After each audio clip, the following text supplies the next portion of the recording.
Boss, నువ్వు ఆయన కుదిరినే ప్రేమిస్తున్నావని మన ప్రొఫెసర్కి తెలిసిపోయింది. ఇప్పుడు నీ దగ్గరికి వస్తున్నాడు. మామ 15 నిమిషాలు నాకు క్లాస్ రూమ్ కావాలి. ఇంత సడన్గా క్లాస్ రూమ్ అంటే ప్రతి ప్రొఫెసర్కి ఒక సొల్లు చెప్పొచ్చు, చెప్పండి. మరి స్టూడెంట్స్?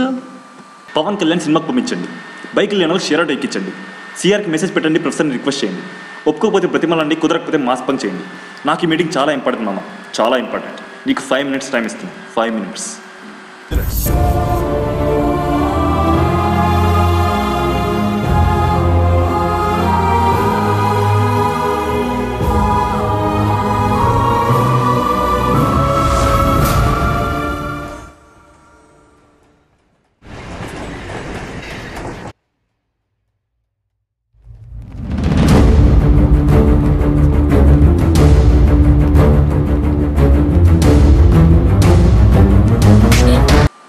క్లాస్ టాపర్ కావాలరా నీకు?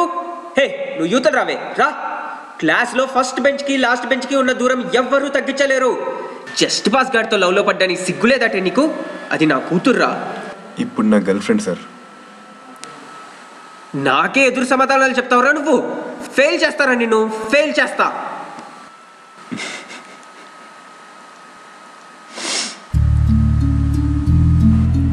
మీ కూతురు విషయంలో తప్పు చేశానని నన్ను ఫెయిల్ చేయొచ్చు అని మీ దగ్గర థియరీ ఉంటుంది, కానీ మా లైఫ్ కోసం మాత్రం మేము కాపీ చేసి థియరీస్ రాయకూడదు, అంతేగా?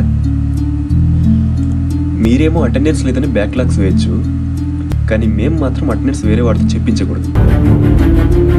మీరేమో స్లైడ్లు వెబ్సైట్ల నుంచి తీసుకురావచ్చు, మేము మాత్రం తొక్కలో అసైన్మెంట్ కూడా చూసి రాయకూడదు. మీరు చేసేది టీచింగ్, మేము చేస్తే చీటింగ్. మీరు అరిస్తే క్లాస్, మేము మాట్లాడితే నాయిస్. మీరు లేట్గా వస్తే బిజీ, మేము లేట్గా వస్తే మాత్రం లేజీ, అంతేగా? అసలు ఎవడరా నువ్వు? ఎవరి పేపర్ చదివి క్లాస్లో అందరి ముందు అవమానించారో దాని రచయితని, ఎవడి నంబర్కి అయితే రోజుకు ఒకటి ప్రాక్సీ చెప్తాడో దాని ఓనర్ని, ఎవడి పొట్టకొస్తే అక్షరం ఒక రాదని మీరు ఫీల్ అవుతారో వాడి బాబుని, కొన్ని వేల స్లిప్పులు, 10 మంది పార్ట్నర్లు, లెక్కలేని ఐడియాలు, ఇవేవీ పాస్ చేయలేని పేదవాడిని, ఒక ఇంజనీరింగ్ స్టూడెంట్. మీరు నన్ను పాస్ ఎందుకు చేయట్లేదు మేడం? ఆయన మెకానిక్స్, నేను మ్యాథమెటిక్స్, అంతేగా తేడా? మేము కాపీ కొట్టడం తప్పైతే మీరు స్ట్రిక్ట్గా కరెక్షన్ చేయడం కూడా తప్పే. మాకు మార్క్స్ ఏంటి, మేము పాస్ అయిపోతాం. మీరు స్ట్రిక్ట్గా కరెక్షన్ చేయడం రైట్ అయితే మేము కాపీ కొట్టడం కూడా రైటే. మమ్మల్ని వదిలేయండి, మేము స్లిప్ పెట్టుకుంటాం. ఇదంతా నేను చెప్తుంది ఊరికే పాస్ చేయమని కాదు మేడం, ఇన్విజిలేషన్ కరెక్షన్ లూజ్గా చేయమని మాత్రమే మా ఉద్దేశం. ఆ కరెక్షన్ ఖరీదు మేము ఫెయిల్ అవటం అయితే ఆ ఇన్విజిలేషన్ ఖరీదు ట్రై కూడా చేయలేకపోవడం. మేడం ఆ రోజు నాతో ఎగ్జామ్లో కూడా మాట్లాడుతుంటే వాడిని వేరే బెంచ్లో వేశారు. అదే వాడే కనుక నా పక్కనే ఉంటుంటే ఈరోజు నా రిజల్ట్ ఇంకోలా ఉండేది మేడం, ఇంకోలా ఉండేది.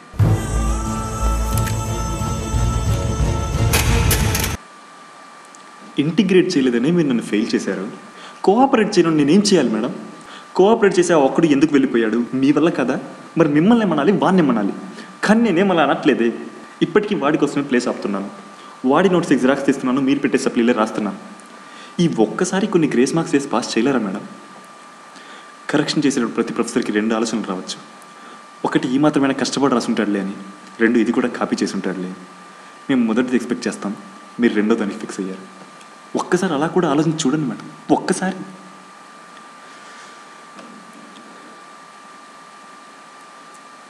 మీరు నా పక్కన లేపినప్పుడు ఆన్సర్ ఏంటో తెలీదు, ఎవరిని అడగాలో అర్థం కాదు, చాలా కోపంగా ఉండేది మేడం.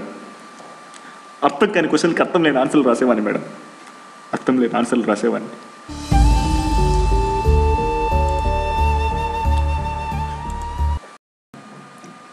మంచి టీచర్ అంటే మంచిగా టీచ్ చేయడం కాదు మేడం, 40 మార్కులు వేయడం, 4గురిని పాస్ చేయడం. అందుకే క్లాస్లో మీరు ఎంత చించేసినా మా స్లిప్పుల వాల్యూ అలాగే ఉండిపోయింది మేడం. ఇప్పటికీ సెకండ్ ఇయర్లో సబ్జెక్టు, ఈ సెమ్లో వైవా, ఇంటర్నల్స్ 10 మార్కులు మీ చేతుల్లోనే ఉన్నాయి మేడం. మీరంటే మాకు భయం మేడం. మీరొక్కసారి అనండి, కష్టపడకుండా కాపీ చేస్తాం. ఎప్పుడో 3rd సెమ్లో ఉన్న సబ్జెక్ట్కి 2 సంవత్సరాలుగా ఎగ్జామ్ రాస్తూనే ఉన్నాం మేడం, ఎగ్జామ్ రాస్తూనే ఉన్నాం. ఇంకా మా వల్ల కాదు మేడం, మా వల్ల కాదు. కుదిరితే కరుణించండి, లేకపోతే కూడా కరుణించండి. కానీ ఇది ఒక్క సబ్జెక్ట్ పాస్ చేయండి మేడం, దయచేసి పాస్ చేయండి, దయచేసి పాస్ చేయండి.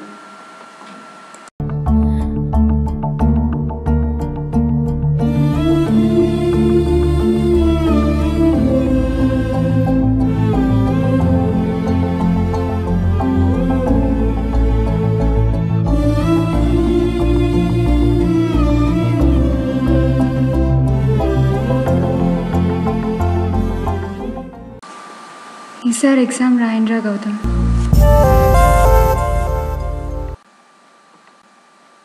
ఒక్కసారి మీలాంటి వాళ్ళని పాస్ చేయాలని ఉంది.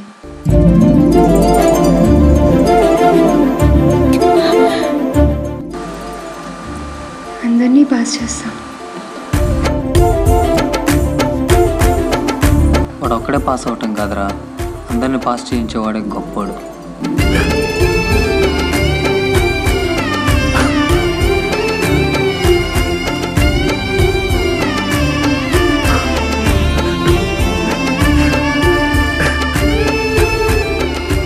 గౌతమ్, మెకానిక్స్ ప్రొఫెసర్కి కూడా చెప్పాలా? ఇంకా మనకి బ్యాక్లాగ్స్ బాధలేదురా, తీరిపోయింది. మిస్టర్ శేఖర్, మీరు కూడా కరుణించండి, పాపం పాస్ చేయండి.